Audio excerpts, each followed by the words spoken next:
बहुत दिन तक माधव दास जी भगवान की सेवा करते रहे, लेकिन घटना क्या घटी कि माधव दास जी बहुत दिन तक मंदिर में नहीं आए। क्यों नहीं आए? कि माधव दास जी बीमार हो गए, अतिसार का उन्हें रोग हो गया। अतिसार का रोग किसे कहते हैं, समझते हैं आप लोग? लूज मोशन, जिसे आप अपनी भाषा में कहें तो बार बार उसे सोच क्रिया के लिए जाना पड़ता था। माधव दास जी बार बार सोच क्रिया के लिए जाते, बहुत शरीर रुग्ण हो गया, रोगी हो गया, क्योंकि ये तो शरीर का कर्म है। जिस प्रकार हमारे प्रारब्ध, हम जानते कि इस जन्म में हमने किसी का कोई बुरा नहीं किया, पर कर्म इस जन्म से कोई नहीं मानते हैं। हमें जो फल मिलते हैं वो कई जन्मों के लेकर, उसी को प्रारब्ध कहते हैं। हमारे कुछ कर्म बाकी रह जाते हैं और हमारी मृत्यु हो जाती है, तो कर्म वो संचित तो है ना, अगला जन्म जब मिलता है तो फिर उसमें हमें वो कर्मों का फल भोगना पड़ता है।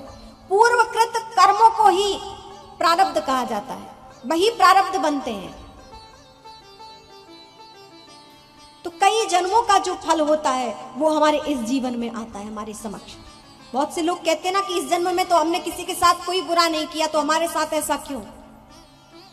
तो बात सिर्फ इस जन्म की नहीं है, और कई पूर्व जन्म है। आप देखिए, लोग कहते कि इस जन्म में तो हमने सबके साथ अच्छा किया, उपकार किया, भला किया, हमारे साथ ऐसा क्यों? मान लीजिए किसी थैले में आपने कोई सामग्री रखी, थैले में नीचे से छेद हो जाए तो क्या होगा? पहले नीचे की सामग्री गिरेगी या ऊपर की? क्या कहते हैं आप लोग? पहले नीचे की सामग्री। हमने इस जन्म में कर्म किए, वो बात की बात है, लेकिन पूर्व जन्म के कर्म भी पहले से स्टोर हैं। इस जन्म में पहले हमें वो भी भोगने पड़ रहे हैं, और जब वो पूर्ण हो जाते हैं तो फिर अभी के किए हुए जन्म का फल फिर इस जीवन में शुरू हो जाता है। तो यदि पूर्व जन्म के कर्म बचे हैं तो वही प्रारब्ध बन जाते हैं और उनका फल हमें भोगना ही पड़ता है। तो माधव दास जी ने कहा ये तो शरीर का धर्म है, कोई बात नहीं।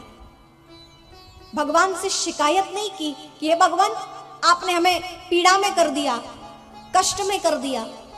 भक्तों की सबसे बड़ी बात यही तो है कि जब भक्त कष्ट में आता है भगवान से कभी शिकायत नहीं करता। और हम कैसे हैं कि थोड़ा सा छींक भी आ जाए, जुकाम भी हो जाए, तो भगवान से कहते हैं हमारे संग आपने ऐसा कर दिया।